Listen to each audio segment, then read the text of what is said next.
교과서 121쪽 목표학습 5번 이어서 하면 되죠. 소설의 시점부터 공부하면 되는데 소설의 시점이 설명하기에 중간에 끊기에 너무 애매한 부분이어서 지난 차시에 마감하고 이번에 이어서 계속 보도록 하겠습니다. 소설의 시점에 대해서 짧은 영상 하나 볼게요.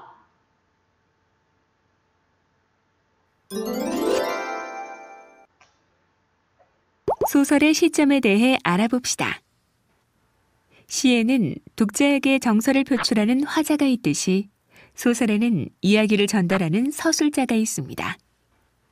서술자가 어느 위치에서 인물을 바라보고 있느냐, 어떤 인물에 초점을 맞추고 있느냐, 인물의 심리를 어느 정도로 파악하고 있느냐에 따라 독자가 느끼는 신미성은 크게 달라집니다. 이렇게 서술자의 보는 위치 또는 관찰되어지는 지점을 시점이라고 합니다. 시점은 크게 서술자가 작품 안에 있느냐, 밖에 있느냐에 따라 인물의 내면을 분석하느냐, 사건의 외면을 관찰하느냐에 따라 네 가지로 나눌 수 있습니다. 서술자가 작품 안에 있으면서 인물의 내면을 관찰하는 경우를 1인칭 주인공 시점이라고 합니다. 이 시점이 활용된 대표 작품으로 김유정의 동백꽃이 있습니다. 그럼 동백꽃의 한 대목을 살펴볼까요? 오늘도 또 우리 수탉이 막 쪼이었다. 내가 점심을 먹고 나무를 하러 갈 양으로 나올 때이었다. 이걸 가만히 내려다보자니 내 대강이가 터져서 피가 흐르는 것 같이 두 눈에서 불이 번쩍 난다. 대뜸 지게 막대기를 메고 달려들어 점순내 닭을 후려칠까 하다가 생각을 고쳐먹고 헛매질로 떼어만 놓았다.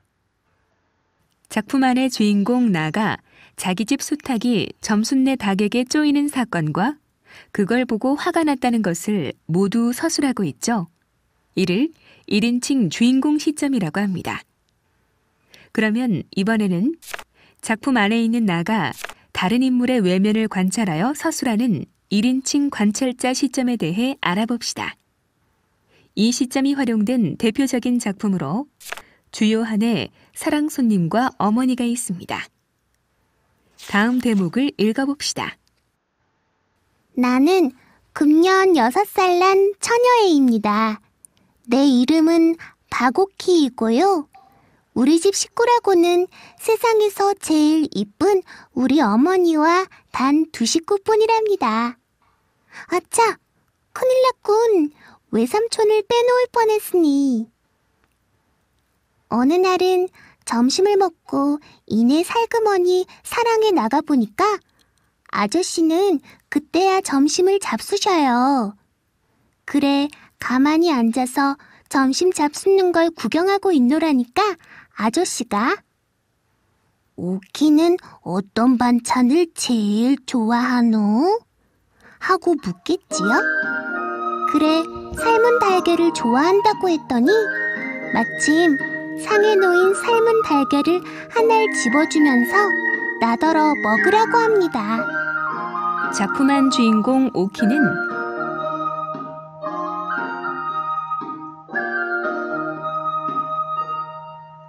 자신의 주변 인물을 관찰하여 사건을 서술하고 있습니다. 그런데 어린아이의 시선에서 외면만 관찰할 뿐 내면 심리를 아는 것은 아니죠. 이러한 시점을 1인칭 관찰자 시점이라고 합니다. 세 번째로 작품 밖에 있는 서술자가 인물의 내면을 분석하고 사건을 전달하는 전지적 작가 시점에 대해 알아봅시다. 이 시점이 활용된 대표 작품을 감상해 볼까요? 아들이 돌아온다. 아들 진수가 살아서 돌아온다. 아무개는 전사했다는 통지가 왔고 아무개는 죽었는지 살았는지 통 소식이 없는데 우리 진수는 살아서 오늘 돌아오는 것이다. 생각할수록 어깨바람이 날 일이었다. 그래 그런지 몰라도 박만도는 여느 때 같으면 아무래도 한두 군데 앉아 쉬어야 넘어설 수 있는 용마리째를 단숨에 올라치고 만 것이다. 주인공 만도는 전쟁에 나갔다가 살아서 돌아오는 아들을 만나서 설레는 마음으로 기차역을 찾아가고 있습니다. 앞부분은 만도의 속마음이고 그 뒷부분은 그의 행동입니다. 이처럼 서술자가 작품에 등장하지 않은 채로 주인공 만도의 속마음과 행동을 모두 서술하는 것을 전지적 작가 시점이라고 합니다. 마지막으로 작품 밖에 있는 서술자가 인물과 사건의 외면을 관찰하고 전달하는 작가 관찰자 시점에 대해 알아봅시다. 이 시점이 활용된 대표 작품인 황순원의 소나기의 일부를 감상해 볼까요? 소녀는 개울뚝에 앉아버렸다. 소녀가 비키기를 기다리자는 것이다. 요행 지나가는 사람이 있어 소녀가 길을 비켜주었다. 다음 날은 좀 늦게 개울가로 나왔다. 이날은 소녀가 징검다리 한가운데 앉아 세수를 하고 있었다. 분홍 스웨터 소매를 걷어올린 목덜미가 마냥 희었다. 개울을 건너야 하는데 징검다리 한가운데 앉아있는 소녀 때문에 소녀는 길을 건너지 못하고 있습니다. 서술자는 작품 밖에서 이 둘의 행동만 관찰하여 전달하고 있습니다.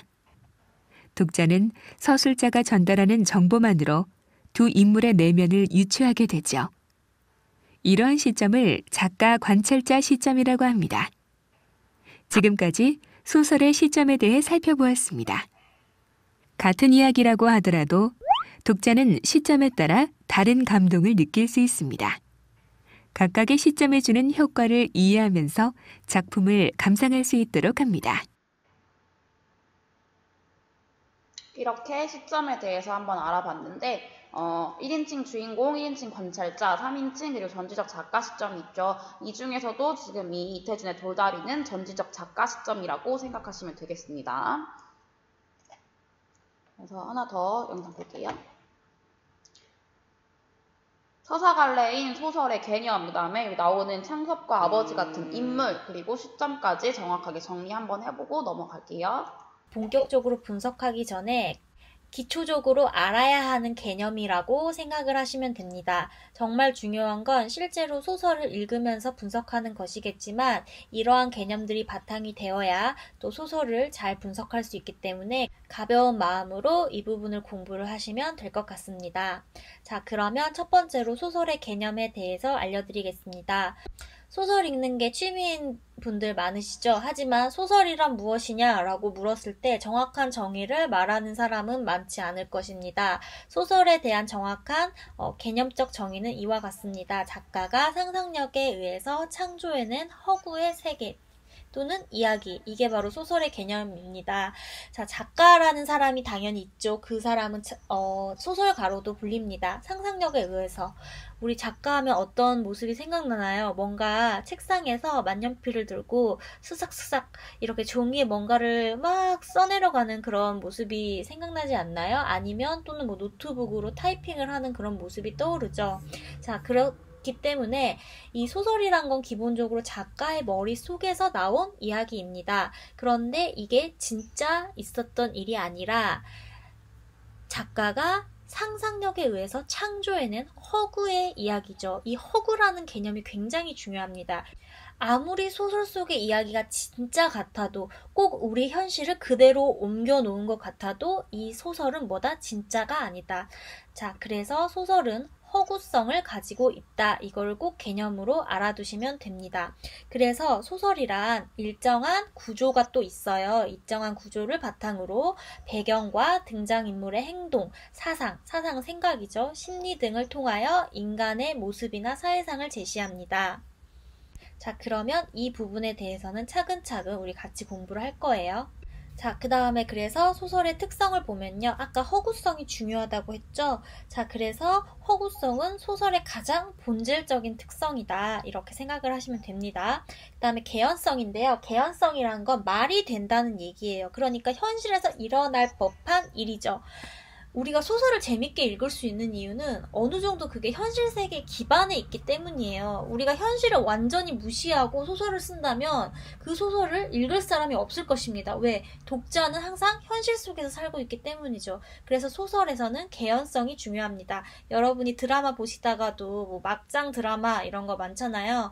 그 다음에 뭐 결말이 생뚱맞게 끝난다 이러면 우리가 굉장히 허탈하고 그 드라마에 대해서 굉장히 욕을 많이 하는 경우가 있어요. 그런 게 바로 개연성이 지켜지지 않았다 이렇게 얘기를 하거든요. 개연성이 없다. 그래서 소설은 아무리 허구의 이야기지만 실제 일어날 수 있는 사건에 기반을 둬야 된다.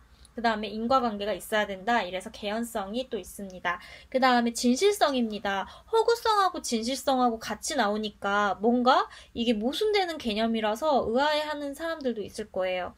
소설이 비록 허구이지만 아까 말했듯이 소설은 이제 현실 세계에 기반을 둔 이야기입니다. 그리고 그냥 현실 세계에 있는 재미있는 이야기 여기서 끝날 게 아니라 소설은 기본적으로 우리한테 교훈이라던가 어떤 깨달음을 많이 줍니다. 그래서 인생의 의미, 인생의 진실 이런 것들을 표현한다고 해서 소설은 또 진실성을 가지고 있다 이렇게 보면 됩니다.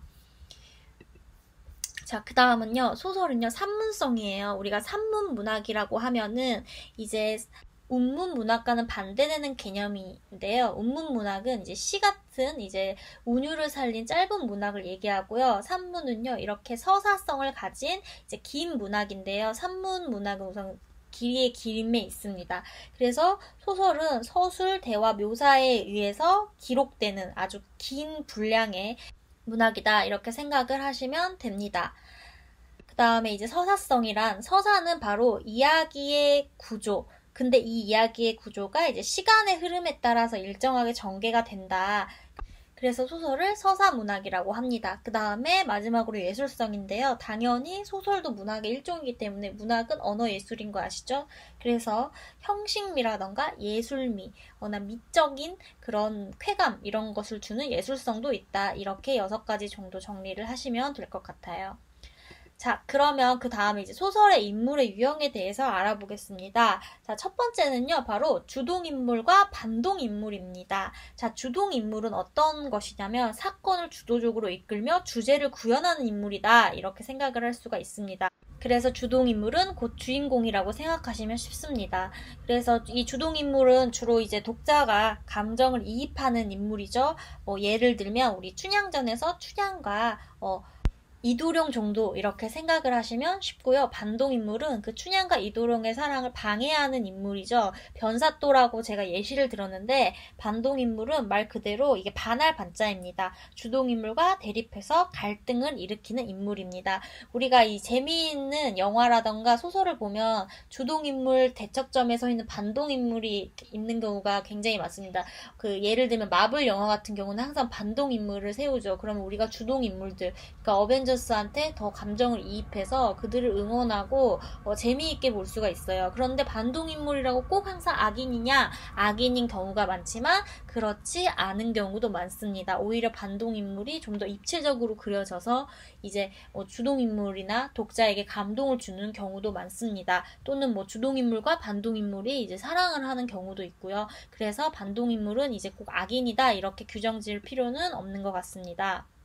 자, 그 다음에는요, 이제 또 전형적 인물과 개성적 인물인데요. 자, 이건 성격에 따라서 나눈 겁니다. 이제 전형적이라는 건 말 그대로 사회의 어떤 집단이나 계층, 어떠한 특정한 시대나 상황에 그 의미를 대표하는 그런 인물이라고 보시면 되는데요. 그러니까 예를 들면은 이제 춘향이 같은 경우는 그 시대, 조선시대에는 여자들이 정절을 지키는 게 그 사회의 당연한 것이었고 그 정절, 연려 이런 것들을 대표하는 인물이죠. 예를 들어 홍길동도 마찬가지입니다. 그때는 이제 의로운 사람이 좋은 사람이라고 인식됐기 때문에 이제 홍길동 같은 경우도 전형적인 인물이라고 볼 수가 있습니다. 그러면 반대로 번째로 개성적 인물이란 뭘까요? 개성적 인물이란 한 개인의 성격이나 특성을 뚜렷하게 표현하고 있는 인물입니다. 여러분 이렇게 생각을 해야 돼요.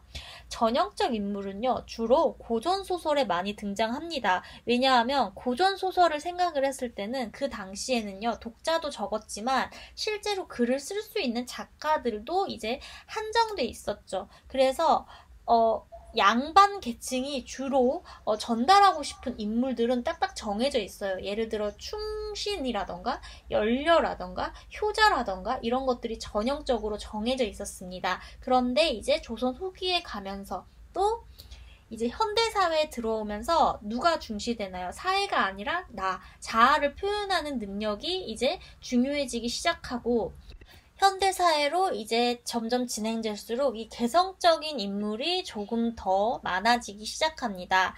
그래서 이제 이상의 소설 중에 날개라는 소설이 있는데 이 나라는 사람이 일반적인 사회의 기준에 좀 벗어난 사람이에요. 예를 들면은 돈을 이제 모아서 이제 쓰는 게 아니라 그냥 유리병에 돈을 모은 다음에 화장실 변기에 그걸 버립니다. 그 다음에 아내가 창녀예요. 그런데 그 아내가 창녀이고 자기를 이제 재우려고 자꾸 수면제를 주는데도 불구하고 그런 거를 그냥 계속 수면제를 먹고 아내를 의심할 줄 모른다던가 나중에 이제 병적인 자폐에 시달리다던가 이런 모습을 보이거든요. 그래서 이상의 날개의 나 같은 경우도 굉장히 그 다음에 그 개성이 강한 인물로 개성적 인물이라고 볼 수가 있습니다. 그 다음에 이제 봉산탈춤의 말뚝이 같은 경우도요, 개성적 인물로 봅니다. 왜냐하면 이제 봉산탈춤은 이제 19세기 말 조선 후기에 쓰여진 이제 민속극인데요. 그때는 양반을 공경하고 양반에게 예의를 지키는 게 원칙이고 당연한 순리였습니다. 그런데 말뚝이는 양반들을 노골적으로 무시하고 양반들을 놀리고 해악적인 비꼼의 대상으로 삼습니다. 그래서 이제 말뚝이 같은 경우도 하인임에도 불구하고 양반을 조롱하고 무시한다 해서 일반적이진 않죠. 그래서 이상의 날개의 나와 여기 말뚝이 같은 경우는 굉장히 성격이나 특성이 뚜렷하게 강조가 되기 때문에 이런 거를 개성적 인물이라고 합니다. 자, 그 다음에는요, 이제 성격이 변화하느냐, 변화하지 않느냐에 따라서 평면적 인물, 입체적 인물, 이렇게 나뉩니다. 자, 평면적 인물은 말 그대로 소설이 이제 전개하면서, 성격이 변화하지 않고 일관되게 이어지는 거예요. 예를 들어, 흥부, 놀부, 춘향이 이런 것들은 흥부는 착한 성격, 놀부는 못된 성격, 춘향이는 정절을 지키는 성격, 사건이 끝날 때까지, 이야기가 끝날 때까지 성격이 똑같죠. 자, 그래서 평면적인 인물도 감이 오시죠? 고전소설에서 굉장히 많습니다. 왜냐하면 고전소설에는 권선징악을 굉장히 주제로 많이 삼았습니다. 그래서 착한 사람을 한테는 복이 오고 나쁜 사람한테는 재앙이 온다 해가지고 그 성격들이 그대로 유지가 돼야 이렇게 이야기에 그 주제를 구현하기가 쉽겠죠. 그래서 이제 고전소설에서 평면적 인물이 많고요. 반대로 입체적인 인물은 점점 현대소설에 갈수록 많아집니다. 입체적 인물이란 건 이제 성격이 발전하고 변화하는 거예요. 어떤 동기가 생기죠. 그 다음에 어떤 사건을 겪으면서 이제 내가 원래 가지고 있던 선한 면과 악한 면이 뒤바뀌거나 또 어떤 자신의 내면의 새로운 성격을 찾는 건데요. 이제 그 대표적인 예시가 바로 그 김동리의 감자라는 소설의 복녀라는 여자가 그런 예에 해당할 수 있습니다. 원래 이 복녀는요, 굉장히 착하고 순하고 정절이라던가 이런 거를 지키는 그런 여자였어요.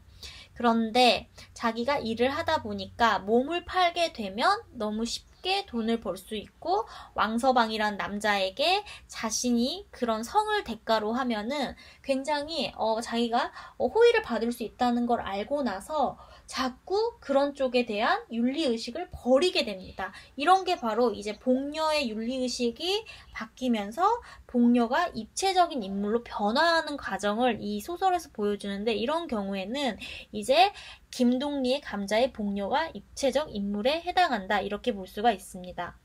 자, 그 다음에는 우리가 소설의 시점에 대해서 배울 수가 있는데요. 소설의 시점은요, 표로 보면은 어렵게 느껴지고요. 이렇게 간단하게 생각하면 쉽습니다. 내가 있으면, 그러니까 나가 있으면 1인칭, 나가 없으면 3인칭입니다. 그래서 소설을 읽을 때 시점을 가장 먼저 빨리 파악하는 방법은 본문에 내가 표면적으로 드러나 있느냐 없느냐에 따라서 소설의 시점이 굉장히 쉽게 결정납니다. 그래서 소설을 읽으면 나를 먼저 찾기, 알겠죠? 자, 그래서 이제 내가 있는 게 1인칭이면 1인칭 주인공 시점, 1인칭 관찰자 시점 이렇게 나뉩니다. 1인칭 주인공은요, 말 그대로예요. 내가 작품 속 주인공이에요. 그 다음에 내가 주인공이기 때문에 내 심리나 내 내면 세계가 아주 독자에게 정확하게 다 드러나겠죠. 그래서 독자는 1인칭 주인공인 이 사람한테 감정이입이 잘 됩니다. 그래서 여러분이 만약에 소설을 내가 쓴다고 한다면 1인칭 주인공 시점이 쓰기가 편합니다. 왜냐하면 내가 내 이야기를 할 때가 편하기 때문이죠. 자, 그러면 1인칭 관찰자 시점은 뭐냐? 1인칭 관찰자는요, 자기는 주인공은 아니에요. 대신에 누구를 관찰하겠어요? 주인공을 관찰하는 위치가 돼서 주인공에 대한 행동, 그 다음에 주인공의 심리에 대한 추측, 이런 것들을 통해서 마치 독자도 함께 주인공을 관찰하고 있는 느낌을 주게 되죠.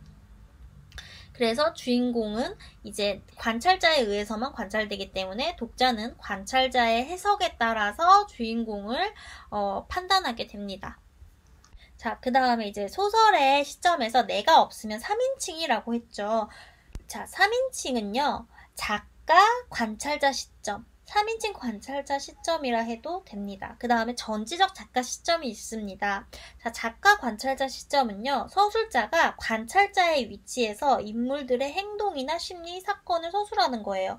사실 1인칭 관찰자 시점만 하더라도 주인공의 그 내면을 정확히 알 수가 없기 때문에 우리는 독자는 인물에 대해서, 주인공이라는 인물에 대해서 거리감을 갖게 되죠. 작가 관찰자 시점은 3인칭에서 관찰하기 때문에 좀 더 객관적인 거리로 인물과 사건을 우리가 조망할 수 있습니다. 그래서 소설의 주제에 따라서, 그 다음에 그 주제의 전달 방식인 시점에 따라서 우리가 같은 내용이더라도 어떤 시점으로 그 내용을 전달받느냐에 따라서 굉장히 다른 느낌을 가지게 됩니다. 참 이런 점에서 만약에 내가 소설을 쓴다면 어떤 시점을 선택할지에 대해서 한번 생각해 보는 것도 재미가 있을 것 같습니다.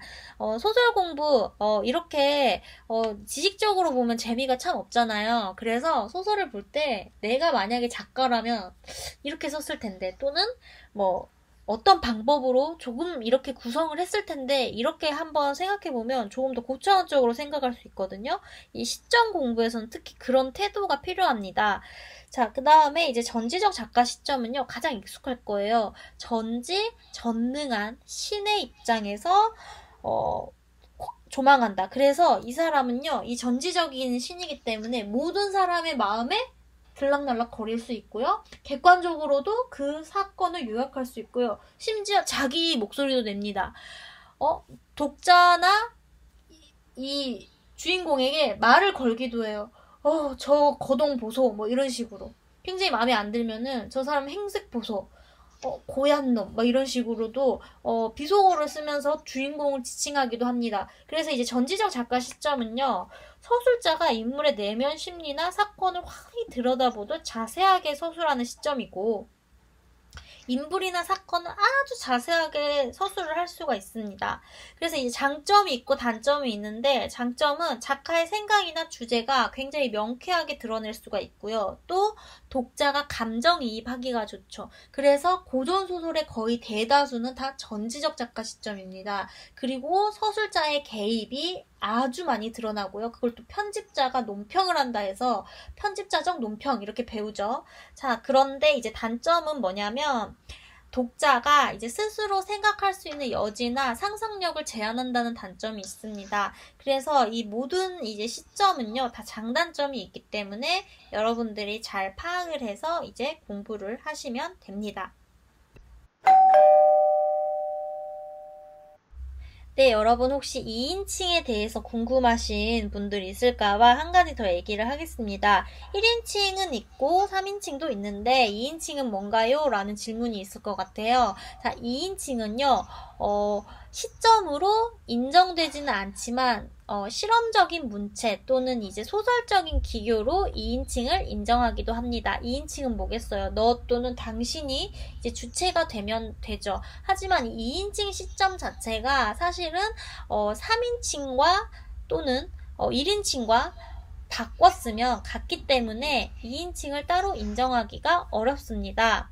예를 들면요, 신경숙의 소설 엄마를 부탁해에서는 너는 엄마에게 너에 대해서 말하는 것에 어려움을 느꼈다. 내가 하는 일이 엄마의 삶과는 아무런 상관이 없는 듯이 여겨졌다 라고 이렇게 2인칭 시점으로 계속해서 얘기를 하고 있는데 사실은 이 2인칭 시점은요 3인칭으로 바꾸어도 상관이 없습니다. 3인칭 전지적 작가 시점으로 독자가 이제 자신의 그 내용을 자신의 그 경험을 끌어들이기 위해서 서술자가 독자에게 말을 걸었다라고 해서 3인칭 전지적 작가 시점과 동일하다고 볼 수 있기 때문에 2인칭은 사실은 이렇게 인정을 하지 않고 있다. 하지만 2인칭의 대표적인 소설하면 신경숙의 소설 엄마는 부탁해 정도가 있다. 이렇게 알아두시면 되고요. 그래서 2인칭 시점의 소설은 거의 없다고 보면 됩니다. 자, 오늘 소설의 개념 그리고 특성, 인물, 시점에 대해서 어느 정도 간략하게 알아보았습니다. 가장 중요한 건 여러분들이 이렇게 개념을 외우는 것이 아니라 정말 소설을 봤을 때 그때 제대로 분석하는 게 중요합니다. 그래서 이 부분은 가벼운 이렇게 소설의 개념, 인물, 시점에 대해서 봤고요. 그다음 이어서 계속 교과서 볼게요. 자, 두 번째 5-2 아버지나 창섭을 서술자로 설정해서 다음을 바꾸어 써본대요. 그럼 지금은 서술자가 전지적 작가 시점이었는데 서술자를 창섭으로 하거나 아버지로 했을 때 이 내용이 어떻게 되는지 한번 볼게요.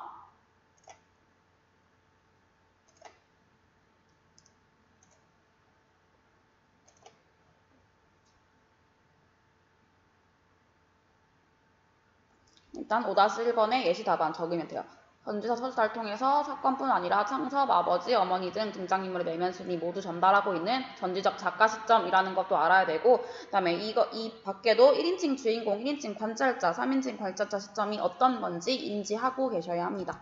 그럼 5-2번 바꿔볼게요. 한번 이 내용을 아니요, 아버지가 어떤 어른이신 건 오늘 제가 더 잘 알았습니다. 우리 아버지는 훌륭한 인물이십니다. 부터 시작되는 이 부분을 서술자가 창섭일 때로 한번 바꿔볼게요.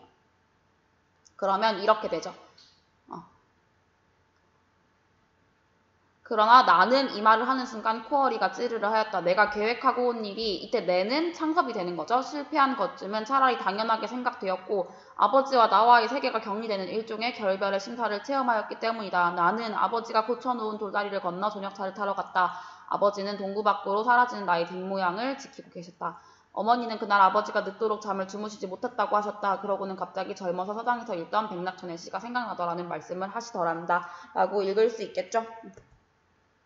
그리고 서술자를 아버지로 하면 이런 말을 하더니 창섭의 눈에 눈물이 고였다고 아내가 전했다. 그리고 창섭 자신이 계획하고 온 일이 실패한 것쯤은 차라리 당연하게 생각되었고 나와 자신의 세계가 격리되는 일종의 결별의 심사를 체험했다고 말했다며 내게 그 이야기를 전했다. 그 심리를 모르니까 이걸 다 전달해서 듣는 거죠. 이런 식으로 서술자를 창섭이나 아버지로 바꾸면 어떻게 되냐면 해당 인물의 입장에서 내면 심리를 그 인물의 심리는 알 수 있지만 다른 인물의 내면 심리는 알 수 없어. 전달하고 그다음에 추측한 것으로만 처리해야겠죠. 이렇게 된다는 것을 알아두시면 되겠습니다. 바꾸기 전과의 차이에 별표 치시면 돼요. 근데 보시면 서술자를 창섭으로 했을 때보다 아버지로 했을 때 이야기가 더 자연스럽다는 건 돌다리의 서술자는 창섭보다는 아버지의 입장에서 더 많이 서술해주고 있다. 작가가 아버지의 입장에서 이 글을 쓰고 있다는 것쯤을 알 수 있겠죠. 때때로 아버지의 입장이 좀 더 감정이 더 상세하게 드러나 있기 때문에 땅을 만물의 근거로 생각하는 아버지의 전통적 가치관을 작가가 옹호하고 있다. 이렇게 얘기하시면 되겠습니다. 필기하실 분은 멈춰서 필기하시면 돼요. 그래서 이 부분 다음 페이지 122쪽은 하지 않을게요. 그래서 이 부분은 생략하고 여기까지가 돌다리 이태준 내용이었습니다. 여러분 복습하시고 다음 시간에 극갈래에 대해서 배워볼 건데 연극이라서 연극이기 때문에 극단에서 연극했던 영상 한번 찾아봤거든요. 그래서 시나리오 작품 보기 전에 한번 극작품 보기 전에 다음 시간에는 연극 상단기계 보여드리도록 하겠습니다. 여러분 고생하셨습니다. 안녕.